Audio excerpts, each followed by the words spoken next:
There are a lot of things that you learn from experience when it comes to riding a motorcycle. Like if there's even a slight chance of rain and you want to ride anyway, make sure and bring some rain gear. Or on a road trip, it's always better to get gas when you don't need it than to need gas and not have it, especially if you're riding in West Texas or New Mexico. So this week, we'll discuss a few random thoughts that riders need to know, but you might not think about when you're riding a motorcycle or getting started in riding a motorcycle. So this is the last week that you can get one of these MCrider tumblers. If you want one, now's the time to do it. The sale's going to go away the end of this month. So the end of April, they won't be available anymore, and this design will no longer be available. So if you want one, now's the time to get it. I don't mind riding in the rain when I'm on a trip. It's not as desirable whenever you're commuting to work, but on a trip you can put on rain gear and you can stay mostly dry on the road. On longer trips, it's even kind of nice to have something to break up the normal day, as long as it's not raining day after day. But tips for rain gear: buy something that will fit over your normal riding gear. Rain reduces traction a bit, and the last thing you want to have to do is decide between staying dry and staying safe. So make sure you get a jacket that will fit, a rain jacket that will fit over your riding jacket, and the same will fit over your jeans or your riding pants if you're wearing riding pants. Be mindful of the pant legs when you're shopping around. If they're too big, especially down around the calves, and too floppy, depending on the configuration of your motorcycle, it's easy to burn holes in the pant leg from the exhaust. You can ask me how I know this, and I can tell you at least 2 or 3 stories. You can fix some of those problems by tucking the pant leg into your boots, but then you run the risk of rain draining down into your boots. Some pants also have tabs at the bottom, Velcro tabs to help keep them tight. So you want to try to find a way to keep them tight up against your calf, or make sure that you keep your leg away from the exhaust pipe when you're riding or when you put a foot down at a stop.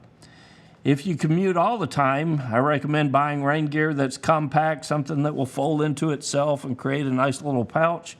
And you can carry that with you all the time, and it's there when you need it.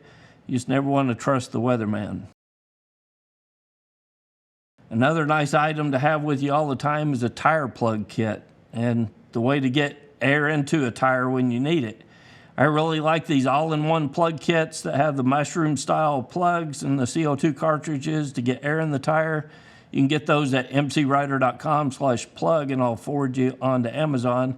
Now, I've never had a flat on a road trip, but I've had a few commuting back and forth to work. And that's a nice thing to have when you walk back into the garage at the end of your long work day and you see your motorcycle has transitioned into a lowrider. A tire plug kit can get you home or to the shop to get the tire fixed or replaced. Just learn how to use it before you need it. If you've got an old tire around, that's perfect to practice on. Wearing a full-face helmet is not adequate hearing protection. I always wear earplugs under all of my helmets. No matter how quiet the helmet is, I've got a set of earplugs on underneath it. I can still hear cars that are approaching from the rear. I can hear the Bluetooth headset that I've got on my helmet because it's not competing against the wind noise now. Earplugs are cheap insurance to protect your hearing, and if you ride a lot, you will lose hearing if you're not wearing earplugs. It's more fun to ride a slow motorcycle fast than to ride a fast motorcycle slow. You know, everybody wants horsepower. When the new motorcycle is introduced, it's usually one of the figures that manufacturers use to market their new motorcycle. Horsepower is great for the track, but at high numbers, it cannot be legally used or safely on city streets.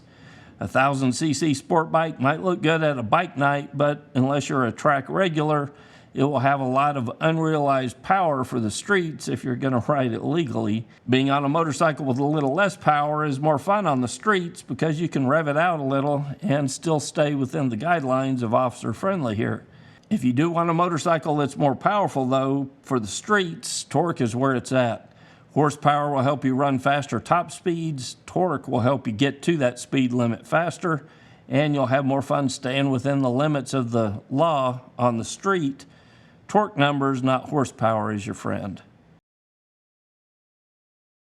I have an eye condition that causes my left eye to stay dilated. If you want to hear the long story version of that, you can go to mcrider.com/eye.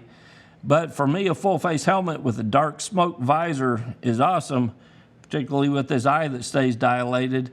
It not only looks good, but it's much more relaxing to ride on a bright Texas day behind that dark smoked visor. The problem occurs when the sun goes down.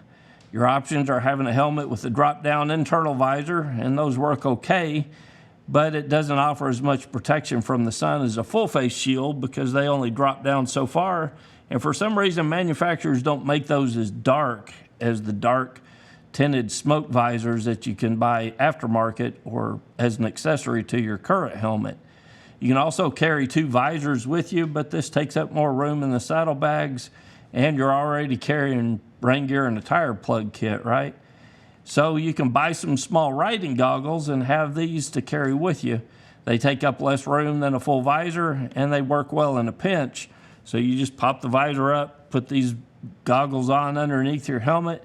They kind of go on like glasses do, and they'll work to get you home. You know, I don't ride a whole lot at night, but if I've got a chance of being caught out after dark, I plan accordingly, and I bring a pair of these with me.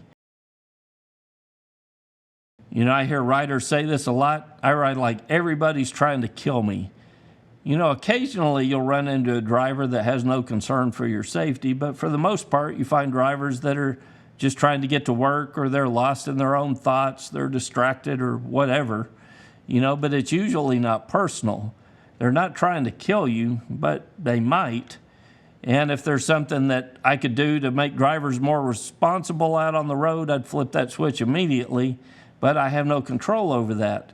What I do have control over is trying to stay out of situations where the poor decisions of other drivers have a direct impact on me.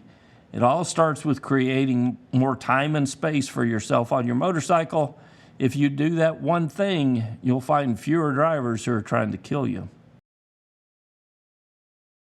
For some reason, when it comes to motorcycles, most advice is bad advice.